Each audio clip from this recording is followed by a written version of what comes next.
Chers invités, Madame la rectrice, Monsieur le doyen, Mesdames et Messieurs, cher public, c'est un plaisir pour nous que de vous accueillir aujourd'hui pour notre conférence « Quel futur défi pour la politique étrangère suisse ?»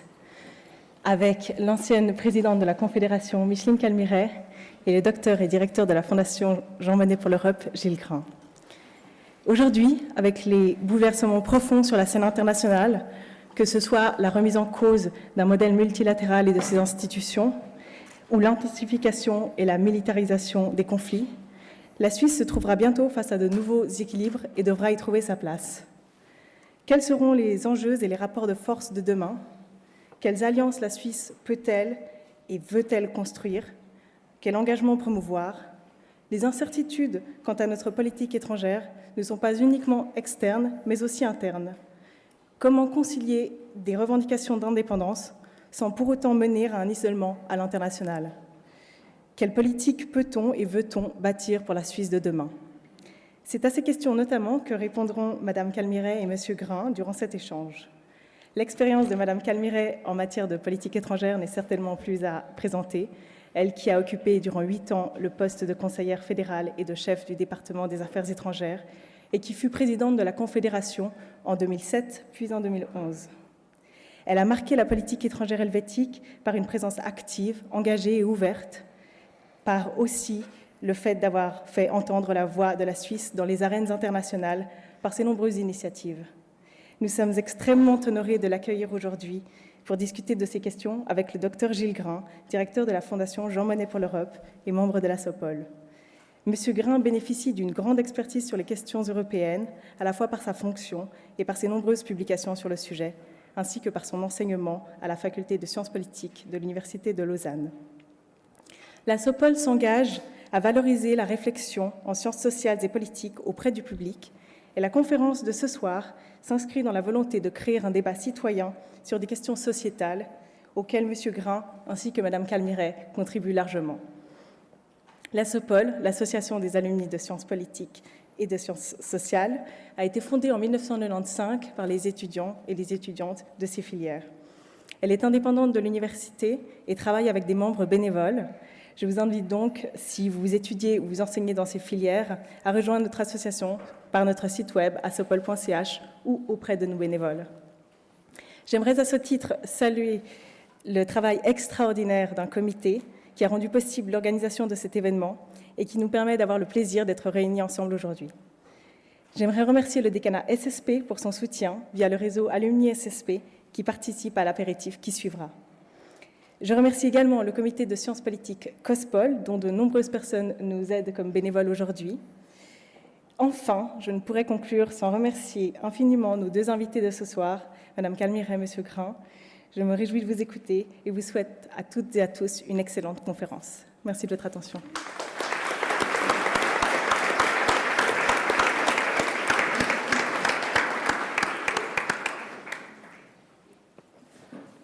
Bonsoir, mesdames et messieurs.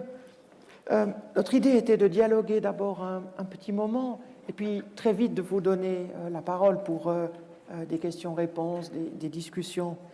Et nous pensions commencer par évoquer les questions liées à la politique européenne de la Suisse et puis aborder des questions alors plus universelles et puis à la fin nous interroger sur les atouts de la Suisse, ce qui peut l'aider, ce qui fait sa particularité pour l'avenir. Et puis peut-être, si le temps le permet encore, une toute petite question par rapport aux institutions et à la politique étrangère en Suisse. Donc si on commence avec la politique européenne, peut-être on pourrait commencer par faire une sorte d'état des lieux. On pourrait avoir l'impression que la Suisse a connu une sorte de reflux européen depuis plusieurs années. Est-ce que vous pensez que c'est vrai? Et si c'était le cas, enfin, quelles pourraient en être les causes? Bon, d'abord, bonsoir. Je suis très heureuse de me retrouver ici à Lausanne, à l'Université de Lausanne. Après mon passage au Conseil fédéral, j'exerce maintenant comme professeur invité à l'Université de Genève. Et donc, je suis un peu, je dirais pas à la maison, mais chez les cousins. Merci, Monsieur Grant, de commencer par la politique européenne. La politique européenne, c'est la première priorité de la politique étrangère de la Suisse. Pour des raisons évidentes, on est au milieu, du point de vue géographique, on est au milieu du continent européen. Donc on entretient des relations avec nos voisins, des relations économiques, des relations culturelles. On partage les mêmes langues que certains de nos voisins et des relations politiques avec eux. Donc c'est la première priorité et le premier défi. La deuxième priorité de la politique étrangère suisse, vous l'avez mentionné, Monsieur Grain, c'est son activité universelle.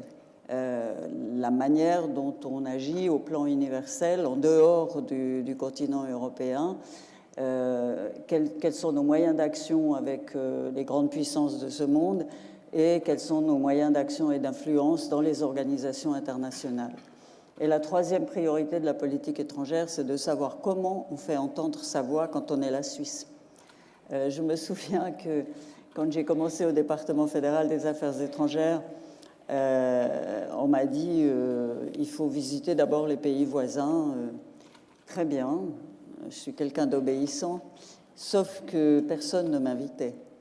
Parce que tout simplement, la Suisse est un pays sans histoire. Et que voilà, les ministres des Affaires étrangères ont des agendas chargés, donc rencontrer la ministre suisse, c'était pas franchement leur priorité, d'autant qu'ils n'avaient pas tellement d'histoire avec nous. Donc, pour commencer, la première priorité, c'est effectivement la politique européenne.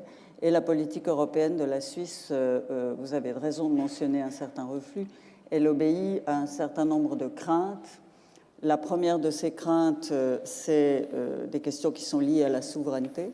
Et notamment à la question pour parler d'actualité, la question des juges, dite des juges étrangers, pour reprendre les termes de l'Union démocratique du Centre.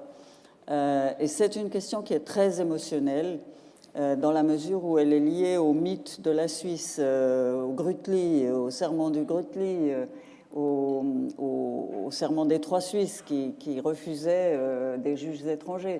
Même si le terme juge étranger n'a plus la même signification qu'hier, il n'empêche que ça résonne très fortement, peut-être moins dans le canton de Vaud, peut-être moins encore à Genève, mais en Suisse alémanique, c'est quelque chose d'assez émotionnel qui retentit et qui est lié à la conception qu'on peut avoir de l'indépendance et de la souveraineté de la Suisse, et qui est aujourd'hui très relié à cet fameux accord institutionnel qui est négocié entre la Suisse et l'Union européenne. La deuxième grande peur, c'est la peur de la migration. C'est la question des étrangers. On a vécu l'acceptation de l'initiative contre une immigration de masse. On a vécu tout le feuilleton de la mise en œuvre de cette initiative avec la mise dans la Constitution d'un nouvel article 121A qu'il a fallu traduire. Et finalement, on a trouvé la quadrature du cercle. Ça montre bien que la Suisse finit par toujours trouver des solutions à ces difficultés et qu'on a une très bonne diplomatie. Mais enfin, ce n'était pas un exercice très facile. Et ça, c'est une grande peur qu'on n'est pas les seuls à éprouver, les Suisses, qu'on rencontre partout. En fait, si la Grande-Bretagne a quitté l'Union européenne, c'était bien je dirais, une tentative d'éviter la libre circulation des personnes, et c'était bien la peur de la migration européenne qui a fait que les Britanniques ont finalement opté pour sortir de l'Union européenne. Donc aujourd'hui, on a des initiatives en Suisse qui mettent en cause la libre circulation des personnes, sur lesquelles il va falloir se prononcer. Et donc ça, c'est une grande crainte qui est liée aussi à tout le débat qu'on a aujourd'hui sur les mesures d'accompagnement. Toute la polémique qu'il y a là autour, on en parlera peut-être tout à l'heure. La troisième grande crainte, c'est la crainte les peurs des milieux paysans. L'accord de libre-échange avec l'Union européenne de 1972 n'inclut pas le libre-échange des produits agricoles. On a, dans la période où j'étais en fonction, tenté de débuter des négociations sur la question agricole avec l'Union européenne, pour un libre-échange agricole avec l'Union européenne. On a abandonné parce qu'il n'y avait pas de véritable soutien à une telle démarche. D'ailleurs, cette peur des milieux paysans, elle s'exerce aussi sur le plan universel, hein, à l'encontre des négociations de gros accords de libre-échange avec des ensembles régionaux. Et ça renvoie, si vous voulez, à des questions de destin et au vote qu'on a eu la semaine dernière sur la souveraineté en matière d'importation d'aliments, sur la capacité qu'on a d'être autosuffisant, d'avoir des aliments de qualité. Voilà. Et ça, c'est ce qui fait que on va un peu à reculons aujourd'hui sur le débat européen. On a vu avec les mesures d'accompagnement une partie de la gauche, Parti socialiste et syndicats, qui se montrent opposés à un accord institutionnel si les mesures d'accompagnement devaient être incluses dans cet accord. Or, on n'a pas de chance avec un accord institutionnel si la majorité habituelle qui soutient la voie bilatérale, c'est-à-dire le Parti socialiste, les Verts, le Parti radical, libéral radical et le Parti démocrate chrétien, ne soutient pas, déjà qu'on a beaucoup de peine comme ça, hein. Moi j'ai fait les campagnes de Schengen, l'extension de la libre circulation, avec des majorités entre 51 et 54%, c'était très très dur. Et donc là, je suis absolument convaincue qu'il faut qu'on essaye de trouver un consensus intérieur sur cet accord institutionnel, parce que le peuple devra se prononcer là-dessus et il faut qu'il y ait un grand support dans la population pour qu'on réussisse. Et justement, une des dimensions de cet accord serait la désignation de juges, de certains juges appelés à trancher les litiges. Et quelles seraient, d'après vous, les possibilités? Est-ce qu'il y aurait une solution idéale? Bon, le Conseil fédéral a présenté son projet, qui, à mon avis, est un bon projet. Le Conseil fédéral dit en cas de litige avec l'Union européenne à propos du droit, à propos par exemple, la libre circulation, prenons, ça va devant un comité mixte où sont face à face l'Union européenne et la Suisse, où on tente de trouver une solution politique. Si ça ne marche pas, on a un tribunal arbitral où il y a un juge suisse, un juge européen, j'allais dire un juge étranger, et puis une troisième personne. Et ce tribunal arbitral serait chargé de dire quel est le droit applicable dans ce cas-là. Et si le droit applicable est le droit européen, à ce moment-là, le tribunal arbitral peut demander l'avis de la Cour européenne de justice, avis qui serait contraignant, en principe contraignant. Et si le droit applicable est jugé étant du droit suisse, à ce moment-là, ça ne va pas jusqu'à l'avis de la Cour européenne de justice. Et si vous permettez, c'est bien là la crainte à propos des mesures d'accompagnement. Parce qu'avec ces mesures de protection des travailleurs suisses, il ne s'agit pas de savoir si on est en faveur de 8 jours ou de 4 jours pour annoncer un travailleur détaché. Ce n'est pas de ça qu'il s'agit. Il s'agit précisément du droit applicable. Et si les mesures d'accompagnement sont du droit suisse, elles n'étaient pas dans les accords de libre circulation des personnes, c'était les lois suisses qui ont été modifiées pour introduire les mesures d'accompagnement. Et ça a été voté en même temps, mais pas fusionné avec les accords de libre circulation. Donc c'est du droit suisse.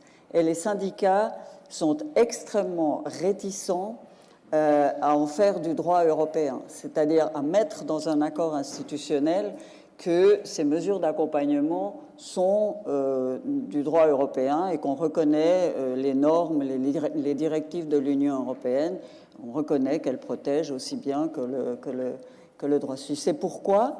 Parce que la Cour européenne de justice, à travers plusieurs jurisprudences, Ruffert, Laval, etc., a toujours donné la priorité à la libre concurrence sur les mesures de protection des travailleurs. Et donc, imaginez que dans cet accord institutionnel, on accepte que les mesures d'accompagnement soient intégrées, elles seraient considérées comme du droit européen. Et c'est la raison pour laquelle le Conseil fédéral avait dit les mesures d'accompagnement, c'est une ligne rouge, elles sont une exception, elles n'entrent pas dans l'accord institutionnel. Et l'Union européenne dit non, non, non, non, non, pas question, parce que c'est précisément pour ça qu'on veut des mesures de surveillance de l'application du droit européen par la Suisse, de la surveillance des accords, etc. C'est précisément pour cette raison, pour la libre circulation, qu'on veut cet accord institutionnel, parce que c'est un gros problème entre la Suisse et l'Union européenne.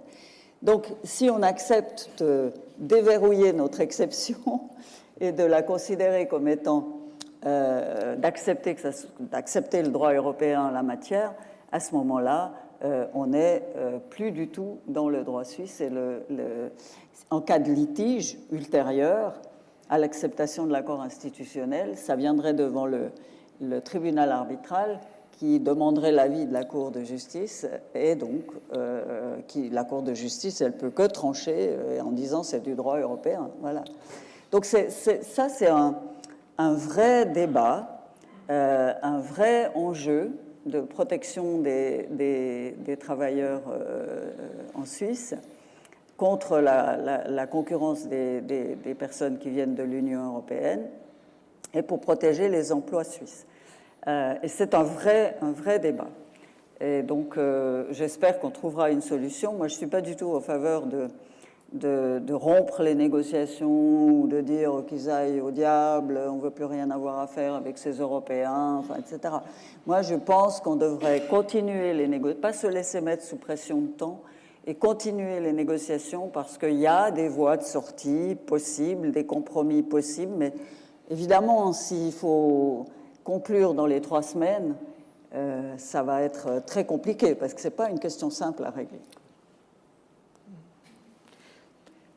Est-ce qu'on peut dire que la voie bilatérale est une option durable pour la politique étrangère suisse? Si on se rappelle que ce modèle est entré en vigueur à une époque où l'objectif stratégique de la Suisse était l'adhésion à l'Union européenne, et maintenant ça n'est plus le cas. Et puis lié à ceci, est-ce que l'accord institutionnel, c'est la seule façon de rendre durable cette voie bilatérale? Alors, je pense que oui. Je pense que oui, il faudra qu'on arrive à un accord, puisque l'Union européenne ne veut pas qu'un pays tiers, nous sommes un pays tiers, nous ne sommes pas membres de l'Union européenne, applique le droit européen, et on applique le droit européen en faisant des accords avec l'Union européenne, en acceptant un certain nombre de dispositions communes avec l'Union européenne, ne veut pas que nous appliquions le droit européen de façon différente que les États membres. C'est ça le point. Parce que si, comme État tiers, on nous laisse faire n'importe quoi dans l'application du droit européen, alors qu'un État membre, lui, est tenu de respecter les règles et soumis aux contraintes de la Cour européenne de justice, ça ne va pas. Je comprends les Européens, ils disent ça ne va pas. Vous voulez bénéficier d'un accès au marché intérieur pour votre économie et pour notre économie, c'est vrai que c'est très très important de bénéficier de cet accès. Donc, si vous voulez bénéficier de cet accès, vous appliquez les normes européennes. Et je comprends très bien que quand on a un accord bilatéral sur un sujet particulier, dans un domaine particulier, dans la mise en œuvre, on est lié par les mêmes contraintes et on les a acceptées en signant l'accord qu'un pays membre. C'est ça le but de l'opération, c'est qu'on ait accès au marché européen de la même manière que les États membres, au marché intérieur, sectoriellement pour la Suisse, pas pour les États membres qui ont un accès généralisé. Nous, on a un accès que sectoriel. On pique pas des cerises sur le gâteau de l'Union européenne, hein, parce qu'on n'a pas un accès à tout. On a un accès sectoriel. Mais dans les accès sectoriels qu'on a, je pense qu'il est normal qu'on applique le droit européen tel qu'on l'a convenu dans des accords bilatéraux. Là où ça pose problème, c'est quand les Européens veulent se mêler de nous faire appliquer comme l'Union européenne en droit suisse. Là, ça ne joue plus. Donc, c'est ça tout l'enjeu du débat actuel. Mais pour continuer sur la voie bilatérale, je pense que moi, j'ai défendu la voie bilatérale becs et ongles parce que, comme il n'y a pas de majorité en Suisse pour rentrer dans l'Union européenne, pour les raisons qu'on a évoquées tout à l'heure, mais il faut y ajouter aussi une conception de la neutralité, de l'indépendance de la... Donc, j'ai défendu becs et ongles la voie bilatérale, qui est un bon compromis, à mon avis, entre souveraineté et intérêt économique de la Suisse, entre indépendance et accès au marché intérieur européen. C'est un bon compromis. Moi, je l'ai soutenu. Je pense que c'est toujours une bonne voie de compromis, de plus en plus difficile. C'est pas facile. C'est de plus en plus dur. C'est un petit sentier de montagne glacé, gelé, avec des cailloux, tout ce que vous voulez. Mais c'est quand même une option. Imaginez que cet accord institutionnel soit soumis au peuple et qu'on échoue. Qu'est-ce qu'on a? On se retrouve, comme après le rejet de l'espace économique européen, avec rien. Et donc, ou avec le statu quo, ce qui équivaut, le statu quo sur les accords déjà conclus, ils deviennent de plus en plus obsolètes, dépassés, vieillis, au fur et à mesure que le droit européen évolue. Donc, petit à petit, on va être obligé d'entrevoir de nouveau des négociations avec l'Union européenne, ou alors une adhésion. Je ne vois pas d'autre chemin. Donc, je pense qu'il faut vraiment crocher, il faut vraiment s'accrocher aux négociations et encourager le Conseil fédéral, non pas à polémiquer, mais à continuer à négocier avec l'Union jusqu'à ce qu'on ait un résultat qui peut satisfaire les uns et les autres en Suisse. Ce n'est pas facile, hein, mais voilà. En vous entendant, on comprend que la souveraineté est vraiment l'un des enjeux cruciaux qui se posent. Mais au fond, qu'est-ce que c'est que la souveraineté pour un pays, disons, qui rayonne beaucoup, mais un pays probablement de taille moyenne sur la scène internationale et qui vit vraiment en osmose avec la communauté autour? Est-ce que c'est plus souverain que de reprendre de façon autonome le droit européen ou par hypothèse de se dire non, il faudrait être autour de la table dans les instances de l'Union où les décisions se prennent? Qu'est-ce qui est mieux aujourd'hui?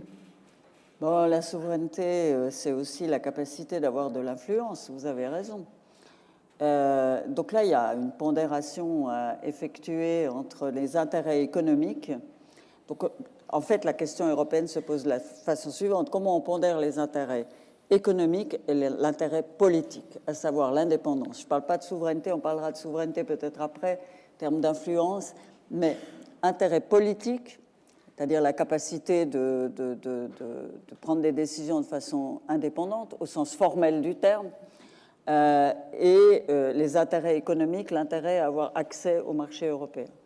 Qu'est-ce qu'on a fait quand on a mis en œuvre l'initiative contre l'immigration de masse? C'est qu'on a, comme résultat, accepté la préférence indigène light. On a privilégié les intérêts économiques sur les intérêts politiques. Franchement, on a mis en œuvre l'initiative. Bon, moi, je ne vais pas pleurer, hein, mais on a mis en œuvre l'initiative. Bon, c'était un peu rock'n'roll. Mais clairement, on a privilégié les intérêts économiques par rapport aux intérêts politiques. Maintenant, sur la question de l'influence, effectivement, si on adhérait à l'Union européenne, on pourrait considérer qu'on a un gain de souveraineté dans la mesure où on participerait à la prise de décision. Alors qu'avec la voie bilatérale, on se trouve dans une situation où les Européens décident d'une évolution du droit européen et nous, on s'engage à le reprendre d'une façon dynamique. C'est ce que contient aussi l'accord institutionnel. Hein. On s'engage à reprendre ça d'une façon dynamique, étant préservé le référendum. Mais si le peuple suisse venait à dire non à une évolution européenne dynamique dans un des domaines couverts par des accords bilatéraux sectoriels, eh bien, on pourrait être discriminé par l'Union européenne, on pourrait nous punir, hein, on pourrait avoir des sanctions qui ne disent pas leur nom, mais on dit des mesures compensatoires. Et ça me fait un peu mal, moi, ma souveraineté, hein, franchement dit, je trouve que ce n'est pas très glorieux. Mais à l'heure actuelle, vous savez, la politique suisse est une politique extrêmement pragmatique. Parce que, encore une fois, face à l'Union européenne, il faut qu'on soit malin. Il faut qu'on essaye de préserver nos intérêts divers, il faut qu'on soit capable de faire un consensus à l'intérieur de la Suisse, de rassembler la volonté générale, en quelque sorte, et d'arriver à trouver des voies par rapport, pour faire front, hein, si vous voulez, dans les négociations avec l'Union européenne. Et jusqu'ici, ça a toujours marché, ça a toujours réussi. Et vous voyez, on est un pays qui avons fort bien su préserver nos intérêts. Parlons des intérêts économiques, la Suisse va bien. Hein. Si vous regardez en regard de l'Union européenne, on ne peut pas se plaindre, franchement. On a un taux de croissance, on a des finances publiques et un taux de chômage, on fait pâlir d'envie tous les voisins. Je veux dire, honnêtement, moi j'étais en Grande-Bretagne parler du Brexit et aux Anglais, et je leur disais, vous voyez, regardez notre situation. J'ai presque honte de leur dire, non mais regardez, nous on n'est pas dedans, mais on se porte extrêmement bien. On a vraiment réussi de ce point de vue-là. Sur le plan politique, on en parlera peut-être tout à l'heure, mais la présence de la Suisse est un pays exportateur en dehors de l'Union européenne. On a le premier accord de libre-échange avec la Chine, avant même l'Union européenne. On en négocie un avec l'Inde. On est véritablement des champions, hein, je veux dire. Et je disais aux Britanniques, ça ne nous arrange pas que vous quittiez l'Union européenne parce que vous allez être des concurrents de la Suisse sur les marchés internationaux. Jusqu'à maintenant, on a fait beaucoup mieux que vous en termes de croissance sur les marchés internationaux. Mais quand vous serez libre de conclure des accords de libre-échange avec le reste du monde, vous allez être nos concurrents. Donc, ça ne nous plaît pas forcément. Non, je veux dire, franchement, le bilan de la voie bilatérale, Monsieur Grain, je pense que vous en conviendrez. Il est bon. Bien sûr, ça c'est objectif. On peut avoir certaines envies du cœur, mais la raison force à regarder les choses et à voir que c'est une très bonne voie que la Suisse a pu trouver. Mais je dirais juste, évidemment, c'était à une époque où l'Union européenne n'était plus comme aujourd'hui. Et je me demande, mais c'est qu'une hypothèse, si l'Union européenne ne va pas être forcée à devenir plus souple, à adopter plus de géométrie variable à l'intérieur, et que le risque, c'est qu'elle devienne de plus en plus rigide avec les pays dits tiers. Par crainte de ce qui pourrait se passer à l'intérieur, je pense que vous avez raison. Moi, je pense que le Brexit a eu le mérite de forcer l'Union européenne à réfléchir à son modèle d'intégration. Parce que jusque-là, c'était ou vous êtes des nôtres ou vous êtes dehors. Et le Brexit a montré que, et d'ailleurs les divisions à l'intérieur de l'Union européenne montrent que cette façon rigide de voir les choses peut-être va conduire à un éclatement. Et donc, je pense qu'ils sont obligés aujourd'hui de regarder en face la capacité d'évoluer à des rythmes différents. D'ailleurs, le président français Macron disait « laissons la zone euro aller de l'avant ». Et puis le reste viendra plus tard. Donc c'est une manière d'envisager l'intégration européenne à des vitesses différentes peut-être. Et donc ça, finalement, pour nous, je pense que c'est une chance. Parce que vous dites ça les rend plus durs. Oui, ça les rend plus durs maintenant parce qu'ils craignent que d'autres États suivent l'exemple britannique. Donc ils sont très très durs avec la Grande-Bretagne. Et nous, on en subit les conséquences. Parce qu'ils font pression sur la Suisse pour dire... Maintenant, vous faites un accord institutionnel avec nous d'ici le mois d'octobre ou le mois de novembre pour pouvoir montrer à la Grande-Bretagne que, voilà, quand vous êtes un État tiers, voilà ce qui vous arrive. Hein, vous êtes un État satellite. Et ça, c'est le problème qu'on a à cause du Brexit. Mais moi, je pense qu'avec le temps, et surtout en voyant les contestations à l'intérieur de l'Union européenne, je pense qu'ils vont être obligés de mettre un peu d'eau dans leur vin concernant l'intégration européenne et les différents, peut-être l'acceptation de différents niveaux d'intégration. Je pense que là, le Brexit aurait peut-être eu ce mérite, mais il faut attendre qu'ils finissent de négocier parce que maintenant les postures sont des postures de négociation, donc on s'insulte, on laisse Madame May toute seule dans son coin. Moi, je vous dis honnêtement, cette pauvre Madame May, elle me fait pitié. Parce que, et je ne suis pas sûre d'ailleurs qu'un homme aurait été traité comme elle, franchement. On la met de côté, du côté de l'Union européenne. Dans son pays, elle est attaquée d'une manière mais insupportable, je trouve insupportable. Tous les jours, on se demande si elle va pouvoir résister, si elle va continuer, et elle est toujours là, elle est là, elle continue, elle avance. Moi, franchement, je trouve qu'elle a du mérite.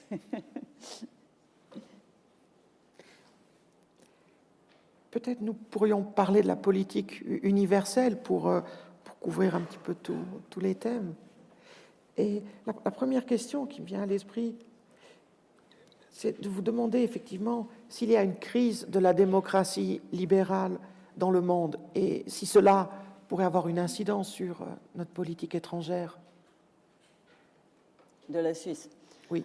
Ouais. Alors, la démocratie, c'est vrai, elle est contestée même de l'intérieur de l'Union européenne, si vous voyez la politique qui est menée par le président hongrois, donc, le Premier ministre hongrois. Donc, on voit que le modèle de la démocratie occidentale, il est contesté. Notre modèle, c'est quoi? Promotion de la paix, libre-échange, économie de marché, c'est respect des droits humains, c'est, j'en oublie certainement, mais enfin, vous voyez le modèle occidental, la démocratie, la Suisse, elle, du point de vue des valeurs, elle entre complètement dans ce modèle-là. Et aujourd'hui, on voit M. Poutine et le président chinois qui défendent d'autres modèles démocratiques, qui contestent le modèle occidental et qui avancent sur d'autres modèles qu'ils considèrent comme étant démocratiques. C'est vrai qu'ils avancent l'argument de la diversité culturelle, voilà. Et notre modèle est d'autant plus remis en cause qu'on assiste à un changement des rapports de force mondiaux. L'Occident était, disons, prédominant, hégémonique, depuis quelques siècles, et puis on assiste à la fin. Je suis membre d'une fondation qui est présidée par De Klerk, l'ancien président sud-africain, et on a organisé un débat à Berne sur le futur du monde. Et qui y avait sur la scène? Il y avait un représentant russe, un représentant chinois et un représentant américain. Et personne n'a posé la question « Où est l'Europe ?» C'est l'Europe complètement écartée. Donc c'est assez significatif de la façon dont l'Europe est perçue aujourd'hui. Je veux dire, et d'ailleurs, l'Union européenne en tant que telle n'a pas de politique étrangère véritablement, à part l'aide au développement et la promotion de la paix. Mais c'est les pays membres qui... Donc on est faible sur le plan politique, l'Europe. On est très faible. Et donc, c'est vrai, vous avez raison de le dire, c'est préoccupant. Notre modèle n'est plus un modèle qui est pris comme un bon modèle. Il est contesté même de l'intérieur. Or, pour la Suisse, ce n'est pas une bonne nouvelle. Ce n'est pas une bonne nouvelle que les organisations... Et ça, ce que je voulais encore dire, c'est que ça a un impact sur le fonctionnement des organisations internationales. Parce que ce modèle-là implique comme base le droit international public, droit international humanitaire, des règles communes à tout le monde. Et donc ça, si c'est ça qui est remis en cause, ce n'est pas une bonne nouvelle pour la Suisse, pour la politique étrangère de la Suisse, parce qu'on n'est pas une grande puissance. On n'est pas comme M. Trump qui peut jouer des muscles, qui peut menacer, et puis après les gens y rampent pour demander un accord. Nous, la Suisse ne peut pas faire ça.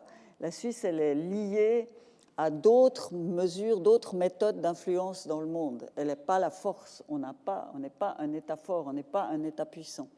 Donc, on a peut-être des avantages sur le plan économique, mais sur le plan politique, il faut être clair, on n'est pas puissant. Donc, si les règles ne sont pas les mêmes pour tous, comment on va faire? Ce n'est pas une bonne nouvelle pour nous. Comment on va faire dans le monde? Les rapports de force nous mettent à terre. On ne peut rien faire. Regardez déjà les difficultés qu'on a avec l'Union européenne. Mais imaginez, moi je me souviens, on a eu le débat avec les États-Unis sur le secret bancaire et l'échange d'informations. On a dû négocier un accord pour l'UBS. Ben, je vous jure que négocier avec les États-Unis, c'est comme si vous envoyez des tanks. Hein. Les rapports de force, ça sent. Hein, je veux dire, c'est important, c'est puissant. Et les petits Suisses, on a dû faire montre de beaucoup d'habileté pour pouvoir obtenir le fameux accord UBS. Et après, on a quand même dû rendre les armes. Hein. Je veux dire, on a comment est-ce qu'on dit, on s'est aligné en race campagne, quoi. Donc c'est vrai, c'est pour vous donner cet exemple. Donc pour nous, ce n'est pas une bonne nouvelle du tout. Et la Suisse, pour défendre son influence dans le monde, la Suisse officielle, vous l'entendez, vous avez vu le discours de M. Berset aux Nations Unies à l'Assemblée générale hier, défend le multilatéralisme, défend les Nations Unies, même si elles sont perfectibles, s'il faut les réformer, si ça ne correspond plus à l'ordre du monde qui est sorti de la Deuxième Guerre mondiale, il faut réformer ces organisations, il faut les rendre plus efficaces, etc., etc. La Suisse se mobilise pour ça, mais en fin de compte, on est lié au système de sécurité collective des Nations Unies, on est lié à cet ordre multilatéral et c'est dans notre intérêt. On doit travailler là dans ce sens. La crise qui semble traverser actuellement, est-ce qu'elle peut paraître passagère ou à votre avis, elle pourrait être beaucoup plus durable? Écoutez, moi je suis un peu inquiète de voir que ces quelques hommes forts qui gouvernent le monde, vous avez le chinois, vous avez le russe, vous avez j'oublie encore l'américain. Oui, oui, effectivement l'américain. Ça me vient pas à l'idée parce que j'étais ouais. Et ces gens-là gouvernent le monde et tout le monde s'aligne, quoi. Je veux dire, vous voyez les efforts qu'a fait la communauté internationale et l'Union européenne pour conclure un accord avec l'Iran. Et Trump tape du poing sur la table et dit non, interdiction de commercer avec l'Iran, sinon on ne pouvait plus commercer avec les États-Unis. Et vous avez vu quoi?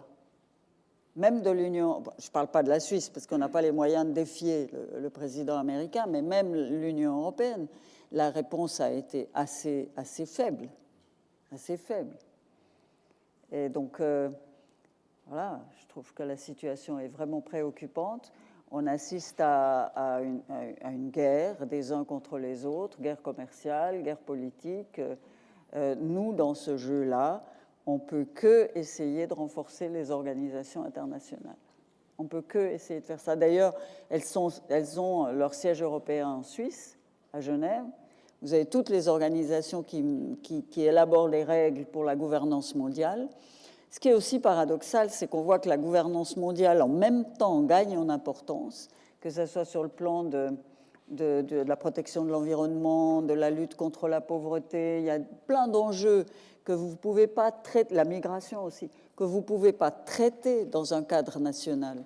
Même les États-Unis ne peuvent pas traiter le problème de la migration à eux tout seuls. Ils sont obligés de coopérer avec d'autres. Donc on voit que la gouvernance mondiale, la nécessité d'avoir une gouvernance mondiale grandit, mais qu'en même temps, on a ces rapports de force et la création d'instances qui se constituent à côté des organisations internationales. Pour gérer la crise ukrainienne, par exemple, vous aviez les 4 États qui se sont mis ensemble, la France, l'Ukraine, la Russie et j'en oublie un. L'Allemagne, pardon. Qui se sont mis ensemble, Mme Merkel, effectivement, qui se sont mis ensemble pour gérer ça à côté de l'Union européenne, vraiment, à côté des Nations Unies, parce que les Nations Unies sont bloquées à cause du droit de veto. Donc, on invente des forats à côté des institutions internationales, mais c'est pas bon.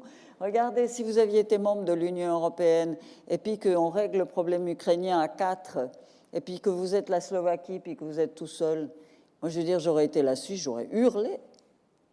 J'aurais dit, mais c'est pas démocratique. Vous négociez au nom de l'Union européenne, on n'est pas dedans. Mais ça, du fait de ces difficultés, vous voyez, ça génère des moyens d'action qui sont peu démocratiques. Et c'est comme ça que va le monde. Donc, il est difficile, il devient de plus en plus difficile. C'est un monde imprévisible, géré par les rapports de force, qui ne nous est pas du tout favorable. Donc on a quelques atouts quand même, si vous voulez que je vous en parle. Bien sûr, c'est quelque chose d'extrêmement important. Et c'est clair, j'avais eu vraiment une immense joie à pouvoir lire votre livre, La Suisse que je souhaite. C'est un livre qui est sorti en 2014 chez Favre et qui a peut-être... Disons, moi, j'ai trouvé qu'il y avait une petite dimension mémoire, mais c'était beaucoup plus que cela. Il y avait vraiment des réflexions, une analyse sur ce qu'est la Suisse, une dimension prospective. Donc, un magnifique livre.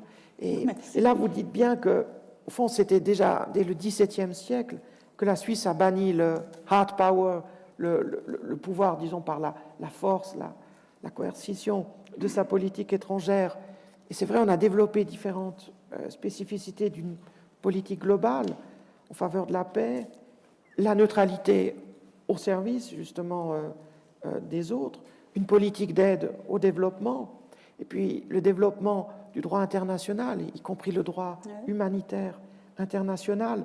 Enfin, il y a un politologue américain, Joseph Nye, qui a utilisé le concept d'un soft power pour justement l'opposer à l'usage de la force.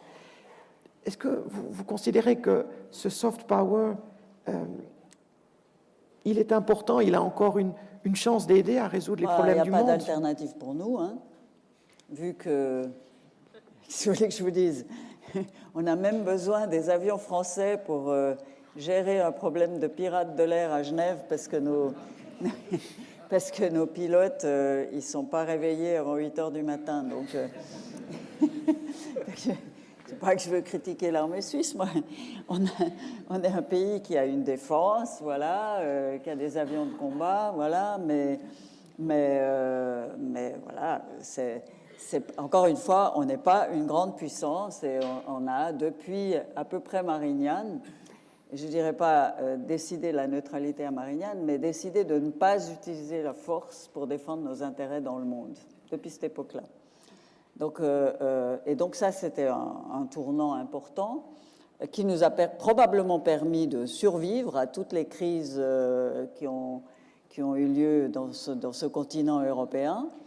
Et on a essayé de gérer notre situation en utilisant nos atouts. On a de très bons atouts. D'abord, on est un pays neutre. On est considéré comme étant de très honnêtes négociateurs, capables d'être à équidistance entre des parties, à être juste, à être honnête. On a une excellente diplomatie, puisque ça, c'est quasiment dans nos gènes, puisqu'on est tout le temps en train de négocier en Suisse, hein, entre partenaires sociaux, entre cantons, communes, enfin bref, on négocie sans arrêt, on a un gouvernement de coalition, donc on a une excellente diplomatie, on est très malin sur ce plan-là. Donc, je pense qu'il faut utiliser nos atouts. On est considéré dans le monde que dans la mesure où on est capable d'être utile aux autres. Vous savez, il y avait nos conseillers fédéraux, je crois que c'était en 2013 ou 2014, ils ont été à Davos pour défendre les questions de secret bancaire. Hein. Ils sont partis tous, carrément, tous les 7 là-bas, et ils se sont essuyés des fins de non-recevoir parce qu'ils défendaient des intérêts égoïstes. Donc les autres, voilà, c'est bien joli, mais on n'a pas le temps d'écouter les jérémiades. Hein. Par contre, quand on est utile au monde, là, on peut avoir de l'attention. J'ai mené des négociations pour aider la Russie à rentrer dans l'OMC, entre l'Arménie et la Turquie, entre l'Iran et les membres permanents du Conseil de sécurité, plus l'Allemagne. Et je peux vous dire que, contrairement à ce que je vous disais quand j'ai pris mes fonctions et que personne n'avait tellement intérêt à rencontrer la ministre des Affaires étrangères de la Suisse, eh bien, aussi bien Mme Ashton dans l'Union européenne que Mme Clinton, que même le président Obama que j'ai rencontré pour les négociations entre l'Arménie et la Turquie, la première chose qu'il me demandait, c'était « Vous en êtes où ? vous faites quoi? Qu'est-ce qui se passe? Et on était en contact permanent avec ces grandes puissances sur ces sujets-là. Ça permettait à la Suisse d'étendre ses réseaux, d'être prise au sérieux, d'avoir des interlocuteurs parmi ces gens qui décident de l'avenir du monde. Et en parlant avec eux, on pouvait leur dire, mais écoutez, nous avons aussi des intérêts. Par exemple, à bout touchant, dans l'accord entre la Russie et la Géorgie pour faciliter l'entrée de la Russie à l'OMC, M. Medvedev, qui était alors président, il me dit, alors c'est bon, j'ai dit non, pas du tout. C'est la Suisse qui va s'opposer à l'entrée de la Russie dans l'OMC si vous ne réglez pas tel problème, tel problème, tel problème qu'on a avec vous depuis 20 ans. Eh bien, ces problèmes ont été réglés dans les 3 semaines. Ça a été fini. Et je peux vous dire que Mme Ashton, c'était la même chose. Madame, vous en êtes où avec les négociations? Je lui disais, écoutez, moi, je viens parler de nos relations avec vous, avec l'Union européenne. Elle m'a dit, oui, oui, j'ai encore 5 minutes. Et finalement, on arrivait à placer nos intérêts quelque part et à voir les interlocuteurs, parce qu'on n'allait pas les voir pour dire, écoutez, voilà, la Suisse, elle a des problèmes. Non, on avait contribué à régler des problèmes qu'ils avaient, des problèmes sérieux. On avait dépensé de l'argent, des ressources, des collaborateurs pour tenter de les aider, pour tenter que les choses aillent mieux. Et ça, ils nous étaient très reconnaissants. Très reconnaissants. Et à un moment donné, eh bien, on pouvait avancer nos pions et nos intérêts. Et je pense que la Suisse a des atouts dans ce domaine-là.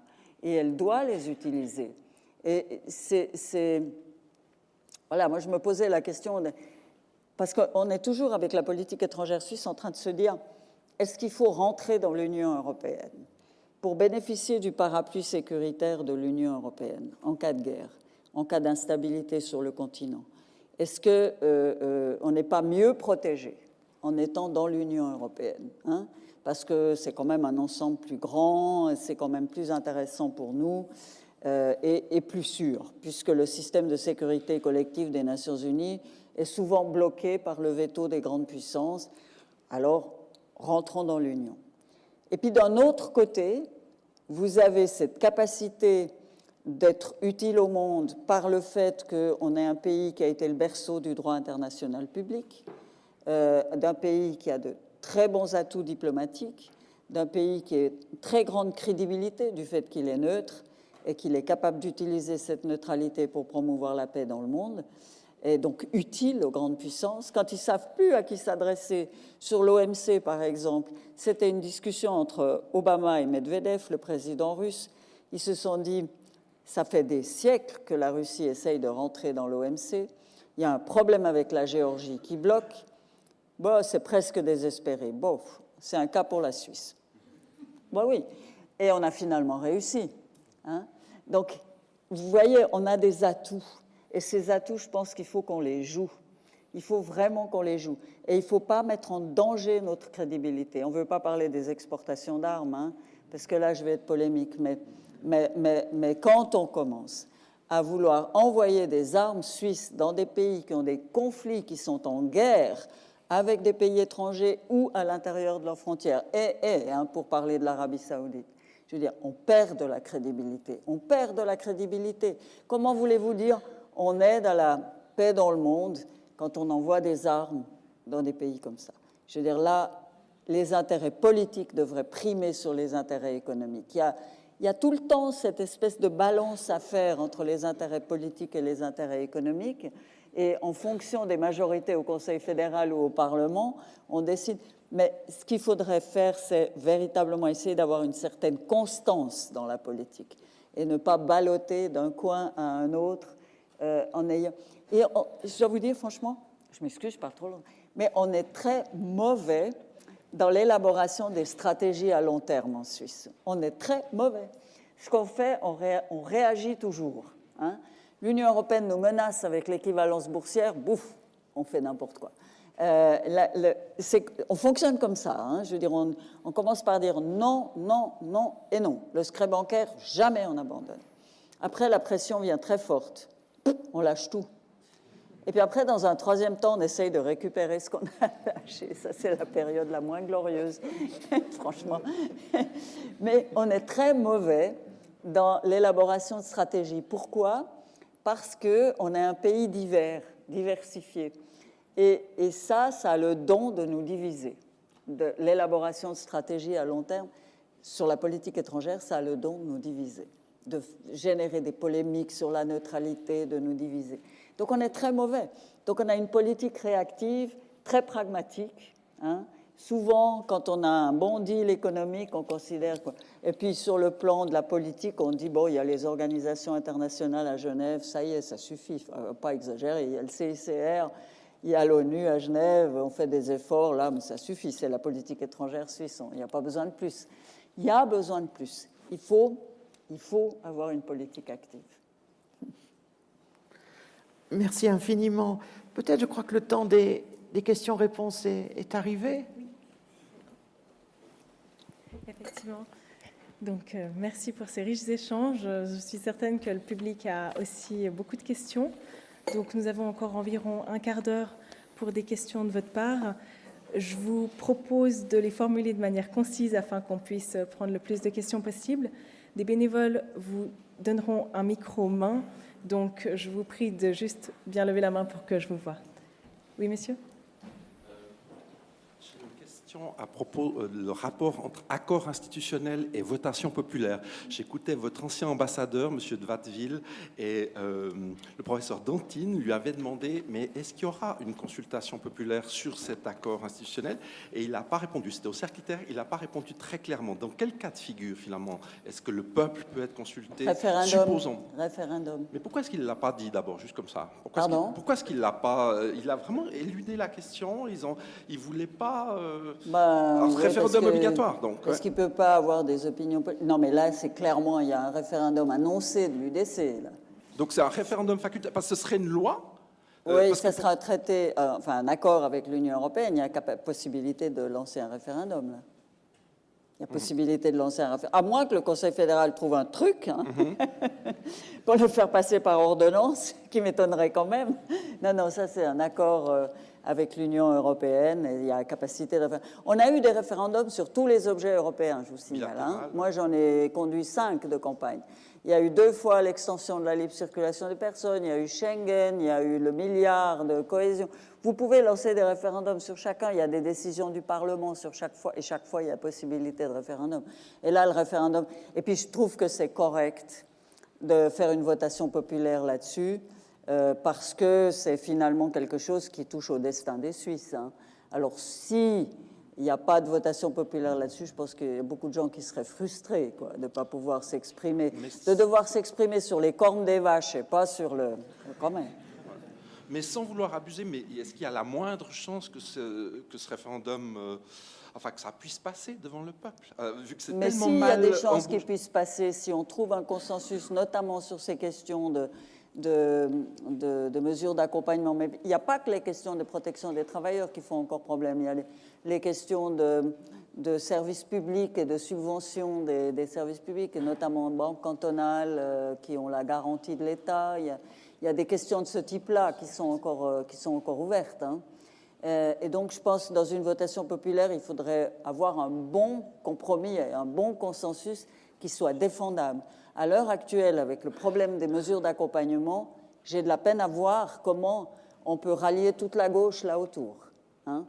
Et vous faites pas de toutes les majorités européennes, c'était les Verts, le PS, le PLR et les PDC.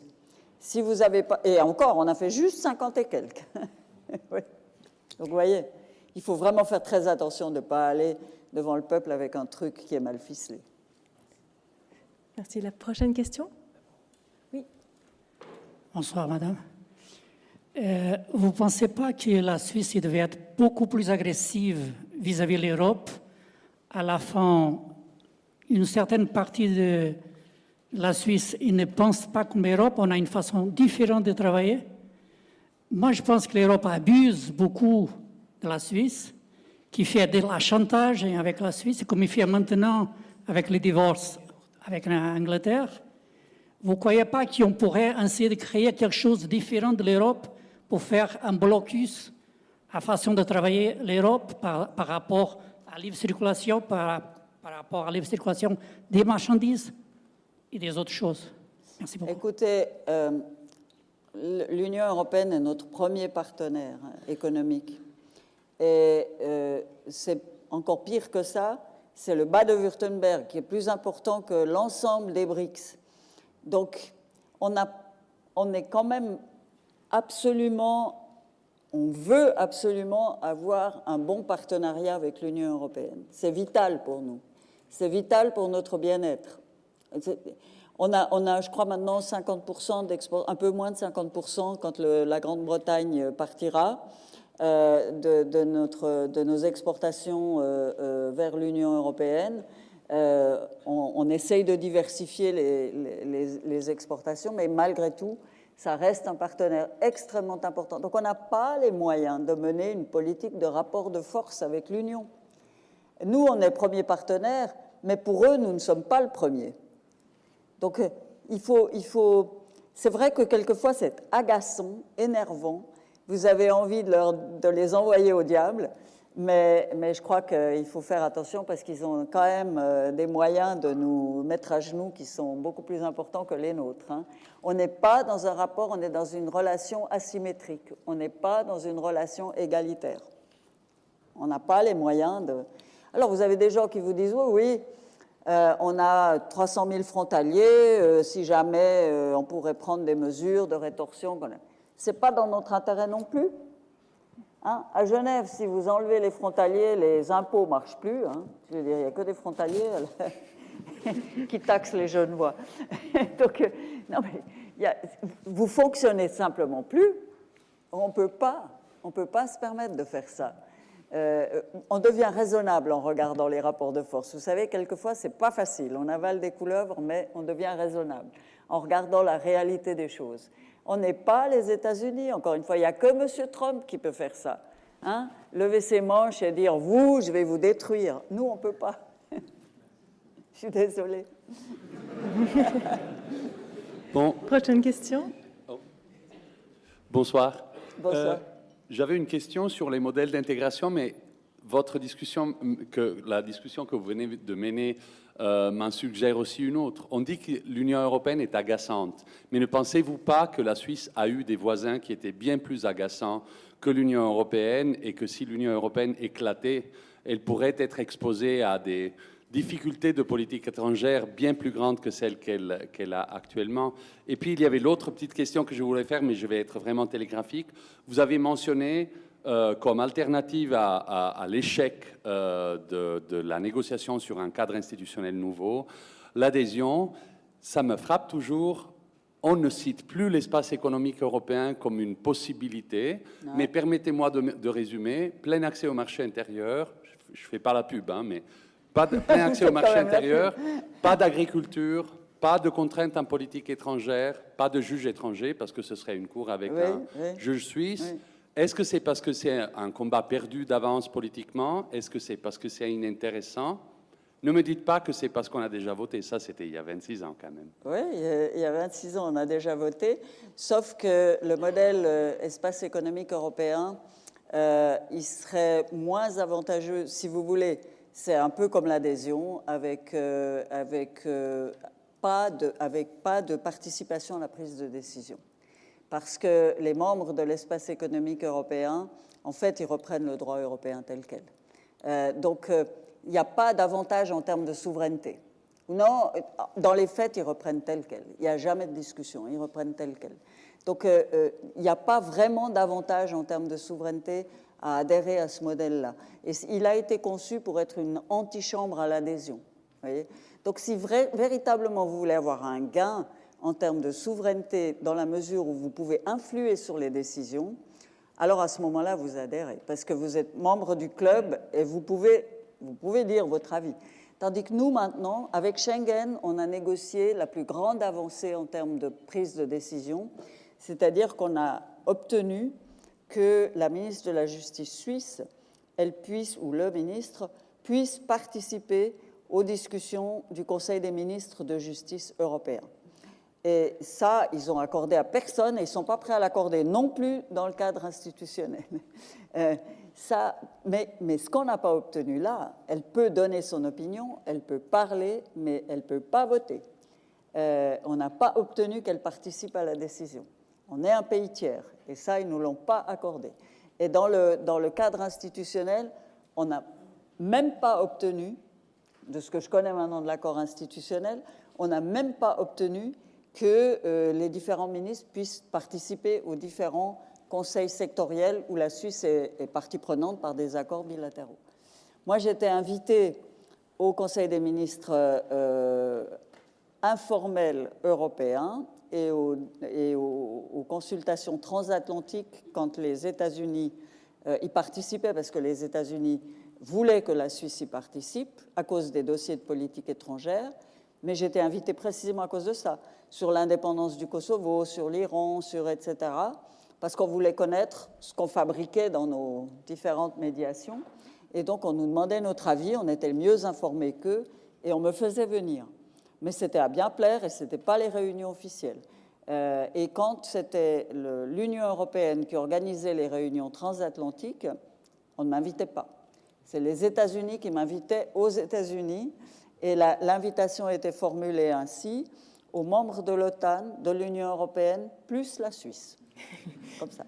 Donc, vous voyez, en termes de gains, moi je pense que si véritablement parce que le professeur Grain a raison, la question de la souveraineté se pose aussi en termes de l'influence que vous pouvez avoir. Et là, la voie bilatérale, en termes de souveraineté, je dois vous dire honnêtement, le bilan, il est mitigé. Hein, il est mitigé. Formellement, on est indépendant, on est un pays tiers. Mais en réalité, en termes de capacité d'influence sur les lois qu'ensuite on doit mettre en œuvre, là, le bilan est mitigé. Hein. Et en plus, parfois, on fait de ce qu'on appelle en Suisse allemande le autonomer Nachvollzug, c'est-à-dire on décide nous-mêmes de suivre les règles européennes alors que personne ne nous le demande. Donc, voilà. Donc, moi, je ne milite pas pour l'espace économique européen. Je pense que de toutes les options, le statu quo, il n'entre pas en ligne de compte. L'espace économique européen, je viens de vous dire. La voie bilatérale, je pense qu'il faudra effectivement passer par un accord institutionnel, mais un bon accord institutionnel. Et si ça échoue, je ne dis pas que c'est une alternative, je dis qu'on n'a plus le choix. Qu'est-ce qui reste?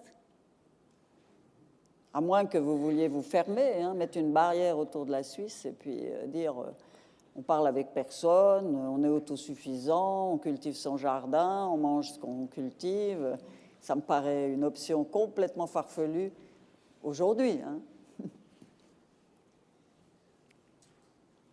Oui, peut-être la question suivante. Bonsoir. Très bien, alors il y a juste quelqu'un avant. Pardon. Oui, bonsoir. Bonsoir. Je trouve très intéressant que cette conférence soit organisée par la Fondation Jean Monnet. Elle ne l'est pas, je m'excuse, c'est l'ASOPOL. Pardon ? Qui l'organise, c'est l'ASOPOL qui l'organise. Ah. La Fondation Jean Monnet en organisera prochainement une, mais comme vous le voyez, c'est Pardon, l'ASOPOL. excusez-moi, j'ai reçu cette invitation via la Fondation Jean Monnet. Mais je trouve intéressant qu'on ait cette discussion sur le cadre européen, parce que Jean Monnet était lui-même français, mais s'était fortement inspiré de la gouvernance suisse, et notamment la décentralisation, la subsidiarité, ainsi de suite. Et en tant que Français, moi je trouve qu'il y a deux avantages compétitifs très forts en Suisse, dont l'ensemble de l'Europe pourrait s'inspirer. C'est un, justement, son système politique décentralisé, et deux, son système d'éducation. Le système d'éducation, avec l'apprentissage, avec... oui. L'apprentissage. Et je me demande si vous utilisez ces deux avantages compétitifs comme argument de discussion et essayer de convaincre vos voisins européens de s'en inspirer pour résoudre des problèmes de chômage et des problèmes démocratiques importants. En France, c'est très centralisé et ça n'a pas d'avenir, en fait. Cette question. Est-ce que vous utilisez ces deux avantages compétitifs? Oui, c'est des avantages qui sont mis en avant dans les discussions, mais si vous voulez, c'est plutôt la Suisse qui apporte son aide à certains pays qui ont un intérêt à mettre en place un système d'apprentissage ou des choses comme ça. Pour ce qui concerne l'éducation, on est réseauté. Hein, je veux dire, le problème là maintenant, c'est que l'Union européenne veut nous péjorer Dans les programmes d'échange d'étudiants, il nous a péjoré. Dans les programmes d'échange d'étudiants, dans les programmes de recherche, on a, semble-t-il, mais là, il y a des gens qui savent mieux que moi, mais semble-t-il, été péjoré dans l'attribution des leaderships de projets avec l'Union européenne, parce qu'on n'est pas assez, voilà, on n'a pas d'accord institutionnel. Donc, les mesures compensatoires, elles débutent. Mais c'est des avantages, vous avez raison, par rapport à l'Union européenne. L'Union européenne, il est beaucoup question maintenant à l'intérieur de l'Union européenne de déficit démocratique. Et c'est vrai que quand Macron parle d'avancer avec la zone euro, il pense plutôt selon le modèle français. Hein. C'est pour ça que ça génère tellement d'opposition. Et le modèle suisse est un modèle qui est, je pense, très intéressant parce que c'est un modèle qui réussit à gérer la diversité. Diversité des religions, diversité des langues, diversité des cultures. Et donc, on a dû décentraliser et on a dû avoir un système de votation populaire pour essayer d'éviter la domination des majorités sur les minorités et éviter les problèmes qu'on pouvait avoir de ce point de vue-là à tenir les Suisses ensemble.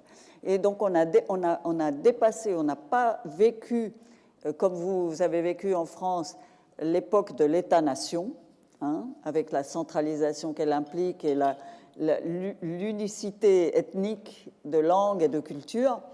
Et on est un très bon modèle très moderne, je veux dire, pour aujourd'hui. Seulement, le problème, c'est que quand vous allez dire ça, en France, par exemple, on vous répond « Ah oui, mais vous êtes petit. Nous, on est beaucoup plus grands. On ne pourra pas gérer des choses comme ça. » Ce qui est faux, ce qui est complètement faux. Mais bon, on est... Et en plus, c'est vrai qu'on ne propose jamais de transférer un modèle tel quel dans un autre ensemble avec des traditions différentes et des histoires différentes. Mais c'est vrai qu'il y a dans le modèle suisse des choses qui mériteraient d'être examinées de plus près. Parce que je pense, encore une fois, que c'est un modèle qui est absolument applicable à la gestion de la diversité, qui est un des grands enjeux de l'époque actuelle. Vraiment. Moi, je suis très fière de notre... J'en parle partout. Hein. Chaque fois que je vais quelque part, je vends le modèle suisse.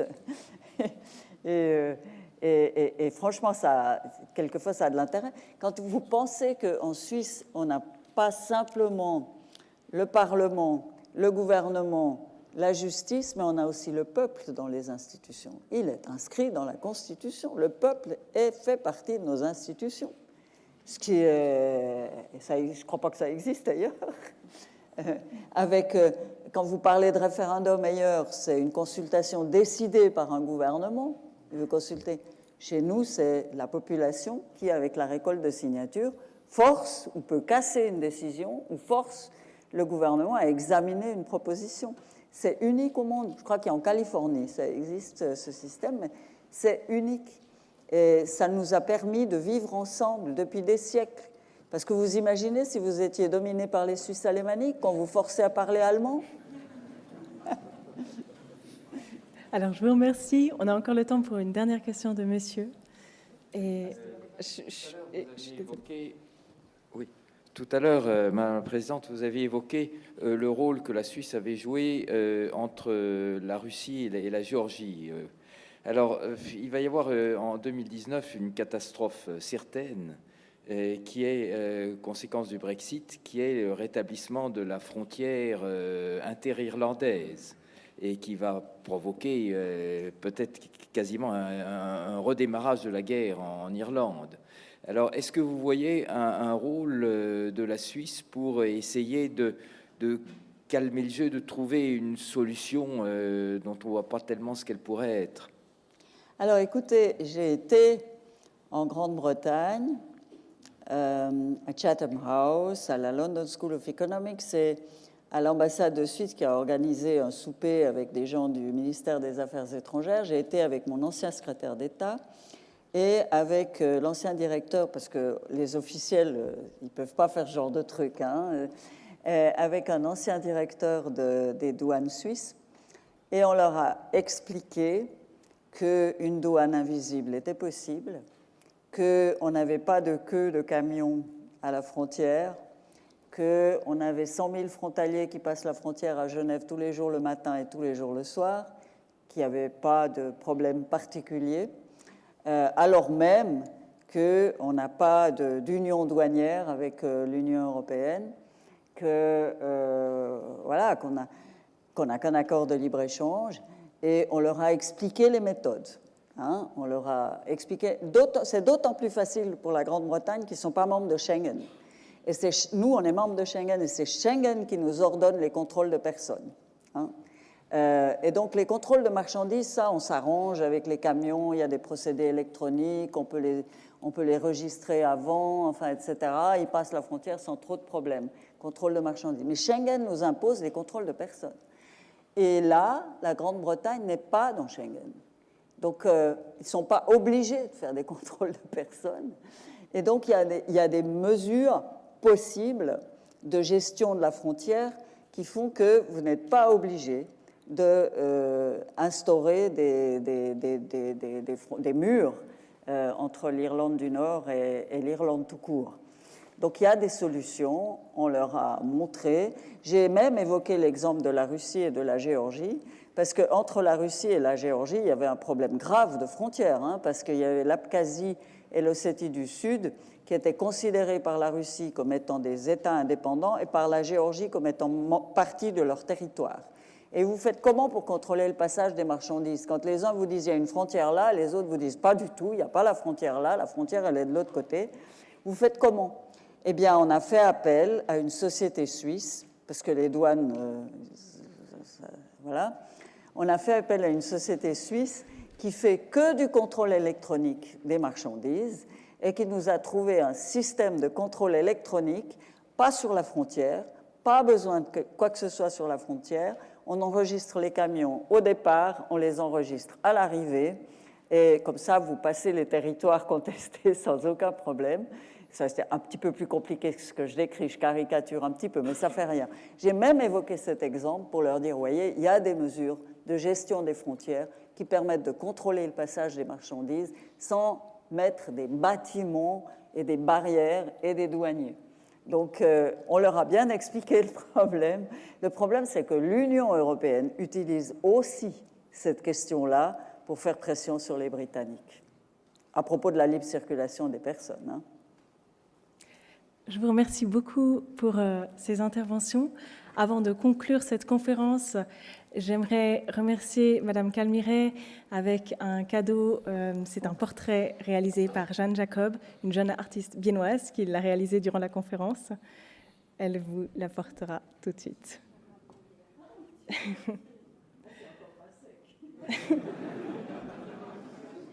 J'ai tout fait.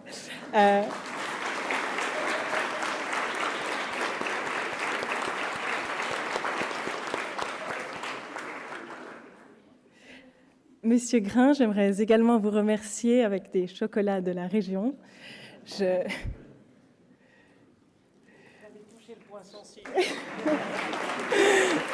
vous remercie.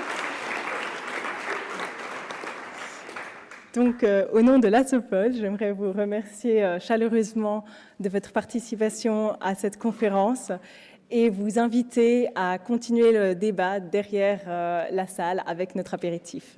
Merci beaucoup.